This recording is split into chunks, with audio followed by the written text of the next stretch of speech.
ओम शांति। तो आज मैं आप सबसे मिल करके मैं बहुत खुश हो रही हूँ। आज तो मैं ये चाहूंगी कि हम खुली दिल से आपस में किसी विषय पर चर्चा करें। विषय बहुत बड़ी बताई है बहन जी ने कि संस्कारों का परिवर्तन कैसे हो या संस्कारों का भी संस्कार कैसे हो।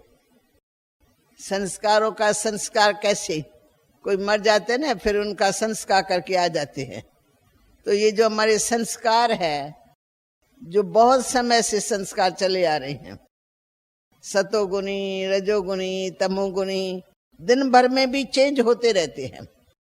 कभी हमारी अवस्था बिल्कुल टॉप वाली अच्छी, उमंग उल्लास, दिन भर में कुछ और साधारण।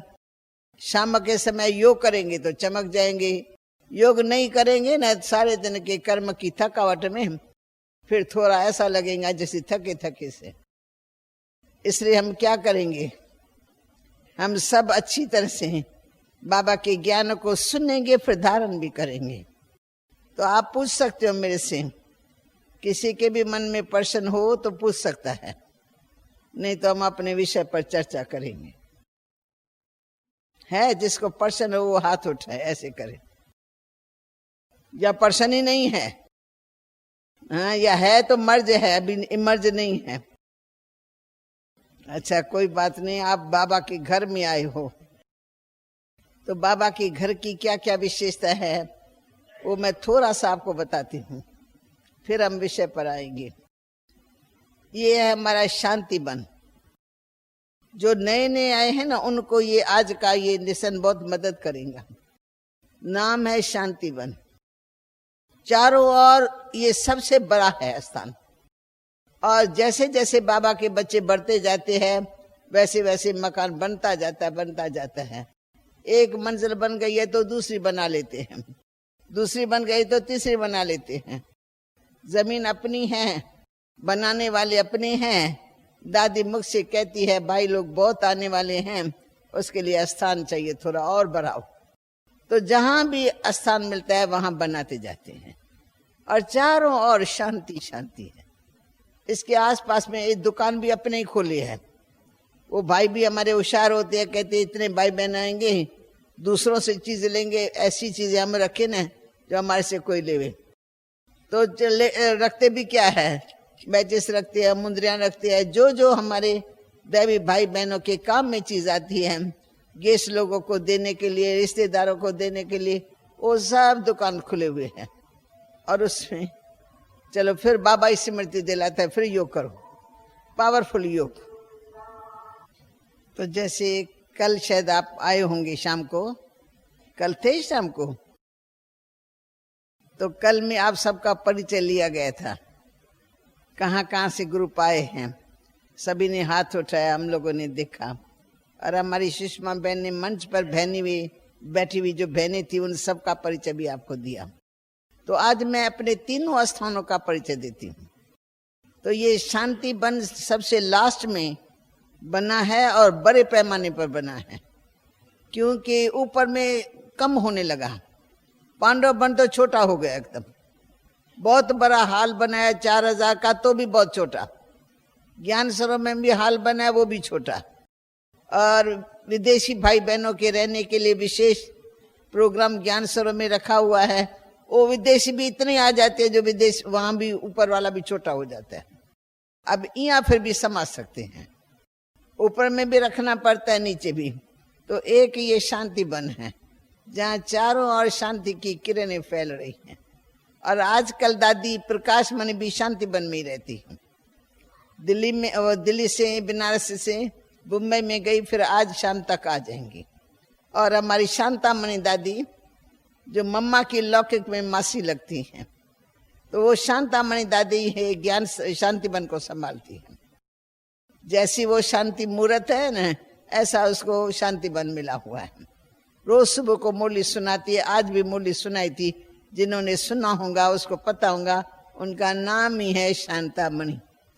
वो मम्मा की लौकिक में मासी की बच्ची है, तो मासी के बच्चों को बहनी माना जाता है। बहन है, मासी की बच्चियां बहनी है। तो मम्मा की माँ भी इसे यज्ञ में थी, मम्मा की मासी भी फुल फैमिली साथ यज्ञ में थी, तो उसमें से शांतामणि दादी आज हमारे पास है, और दूसरी हैं जो भुवनेश्वर में रहती हैं, और बाकी बहनें तो आती जाती है, सनई सहयोगी हैं। फिर मैं आती हूँ जो ऊपर में जाओ तो मधुबन है, मधुबन का नाम ही है मधुबन, जहाँ चारों ओर मधुरता, बाबा के स्नेह की बहुत गहरी फीलिंग आती है। शांति सतम में जाओ तो जो बाबा का स्मृति वो बना हुआ है, चिन्ह बना हुआ है, वहां पर जाके बैठते न, प्रेम के आंसू ही बहते रहते हैं। सबके मन में अनेक प्रकार के संकल्प चलते हैं कि बाबा को हमने नहीं देखा, बाबा को ऐसे मीठे प्यारे बाबा को हमने नहीं देखा। तो बैठते ही वो शांति में समुद्र में जैसे डूब जाते हैं। तो उसके बाद शांति सतम से होते हुए बाबा का रूम वहां है, और बाबा का क्लासरूम वहां है जहाँ बाबा ने मुरली चलाई है। वो तख्त पड़े हुए है जहाँ पर बाबा बैठता था, मुरली चलाता था। दूसरा भी एक तख्त है जहाँ पर मम्मा बैठती थी। फिर वहां से थोड़ा और आगे जाओ तो बाबा का रूम है जहाँ बाबा रहता था, जहाँ बाबा साधना करता था, जहाँ बाबा ब्रह्मा बाबा शिव बाबा से रूरियान करता था। तो वो भी बाबा का वो जैसे मेडिटेशन रूम बना हुआ है ना, आज मेडिटेशन रूम किया है अंदर। कोई भी जा करके वहां शांति में बैठ जाता है, और कोई कारोबार बाबा के उस रूम में नहीं चलती है। तो वो बाबा का रूम है जहाँ बाबा का बेड पड़ा हुआ है, गद्दी पड़ी हुई है। जैसे बाबा बैठता था ना वैसे ही बाबा बैठा है। तो जब जाती है तो हमको तो पूरी एकदम स्मृति आ जाती है, बाबा यहाँ बैठता था, बाबा ऐसे बात करता था, बाबा ऐसे लेटता था। लेटना भी बाबा का कैसा होता है, नींद को नींद नहीं कहेंगे, योगी नींद नहीं करते हैं, बिल्कुल जागृत अवस्था, इतनी सूक्ष्म नींद जो पांव रखो तो बाबा को वाइब्रेशन आ जाए। कोई बच्चा आया, आंख खोल के देखेंगे, आओ बच्ची, आओ बच्ची, बच्ची कुछ कहना है, कुछ सेवा है बाबा के लिए। तो हम कहेंगे नहीं बाबा, ऐसे हम देखने के लिए आए थे। तो बाबा का रूम है। फिर बाबा के रूम के बाद में थोड़ा और आगे चलो तो बाबा की झोपड़ी है, जो थोड़ी हमने पक्के रूप से बनाई हुई है। पहले तो कखपन की थी और अब उसको थोड़ा पक्का रूप दिया हुआ, जहां भी हमारे भाई बहन जाकर के मेडिटेशन में बैठते हैं। बाबा का चित्र लगा हुआ है, बाबा की गद्दी बनी हुई है, तो बगीचे के बीच में है। तो आपको पूरी स्मृति आ जाएंगी तो बाबा कहाँ कहाँ बैठता था, क्या क्या करता था। और बाबा का भंडारा है, थोड़ा इस एरिया में सारा इंटरनल काम है। उसके बाद अंदर जाओ, फिर भंडारे का भोजन पकता है, भोजन खाते हैं, बड़े बड़े हाल बने हुए हैं ऊपर नीचे। तो वो भी एक ऐसा स्थान है जो देखने से मधुबन का पूरा नजारा हमारे आंखों के सामने आ जाता है। क्योंकि मधुबन बाबा का घर, स्वयं बच्चों का घर। जो बच्चों का घर है वो बाबा का घर है। बाबा रहते थे और हम बाबा के साथ में रहते थे। ये भी हमारा परम सौभाग्य, इस जीवन में बाबा के साथ में रहने का, बाबा से प्यार की पालना लेने का। बाबा ने पढ़ाया, हम बच्चों ने पढ़ा।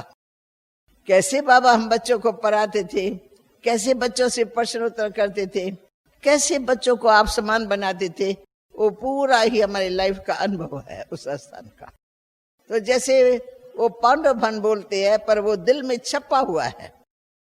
यहाँ तो बाबा आए नहीं, यहाँ तो बाबा की सेवाओं की वृद्धि हुई है, तब हम यहाँ पहुंचे हैं। पर वृद्धि में तो इतना बड़ा हाल चाहिए। एक हाल छोटा है, दूसरा बड़ा हाल है, वो भी छोटा आज पड़ जाएगा शाम को। क्योंकि बाबा के बच्चों की दिन प्रतिदिन वृद्धि होती रहती है। और ये बाबा ने वरदान दे रखा है, वरदान दे रखा है, बच्चे तुम्हारी वृद्धि होती ही रहेंगी, दिन प्रतिदिन तुम्हारी वृद्धि होती रहेंगी।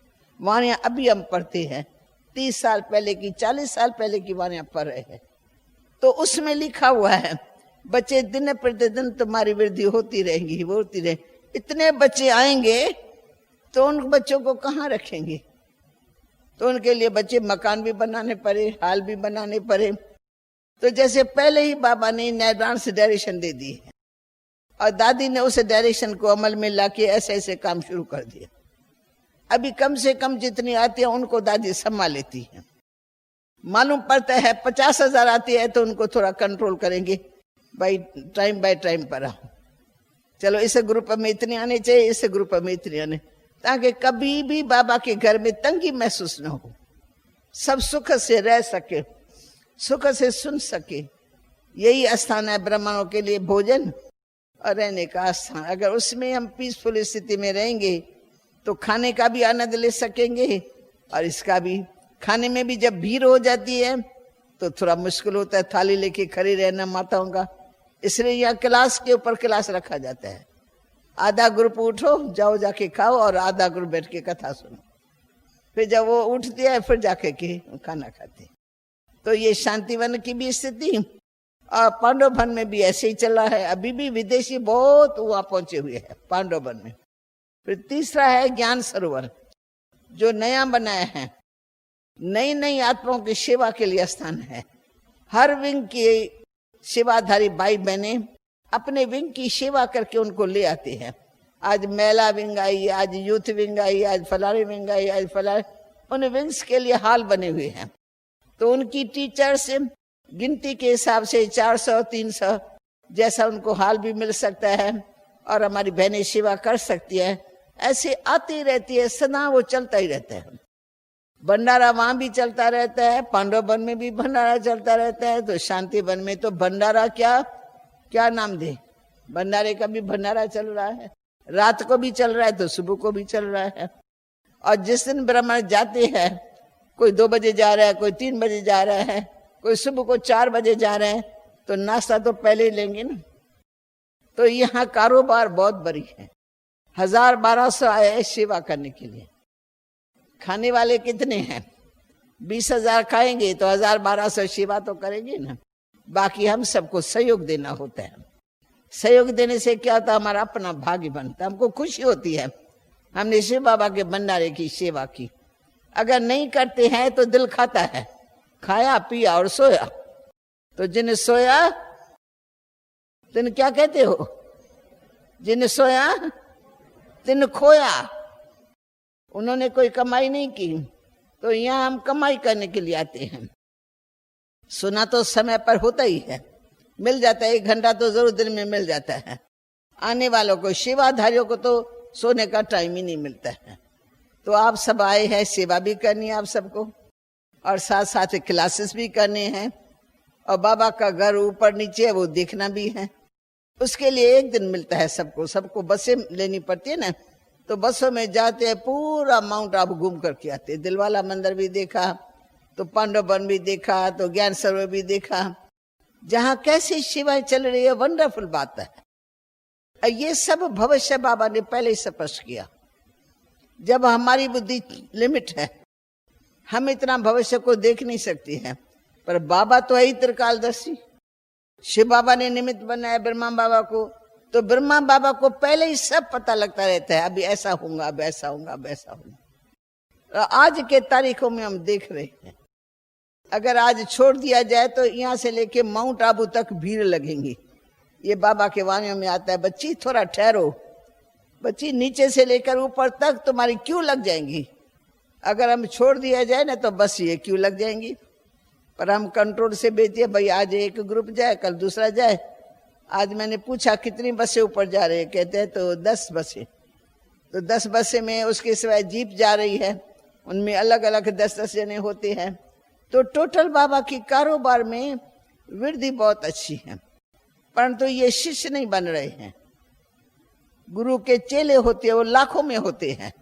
यहाँ चेले की बात ही नहीं है, अधिकारी बच्चे, ब्रह्मा बाबा के बच्चे हैं, बच्चे प्रैक्टिकल में शिव बाबा के पोतरे हैं।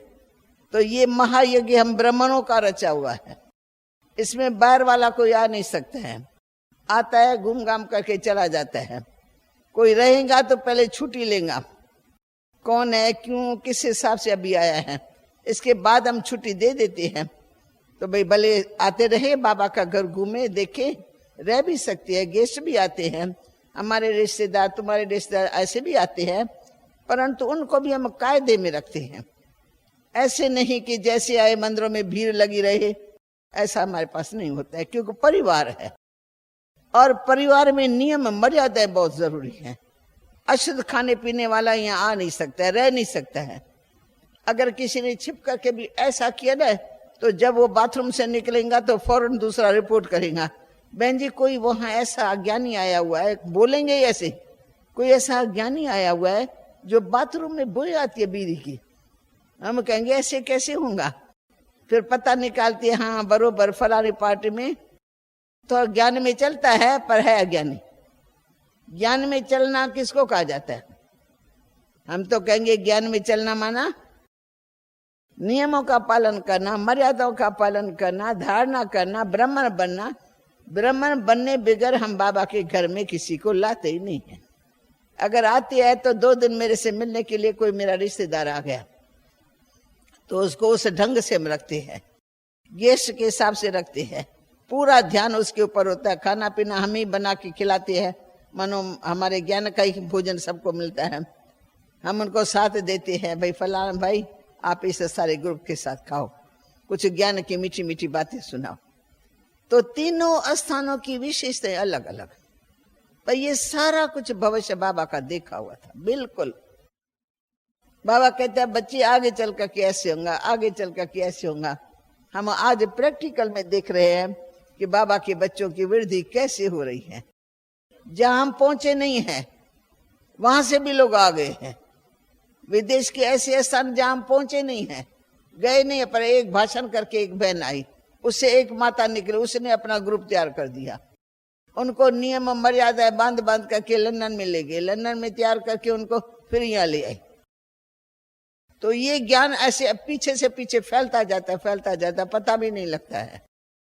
तो आप ऐसे मौके पर आए हो भाग्यशाली, जो फिर भी आपके होते इतने वीर नहीं है।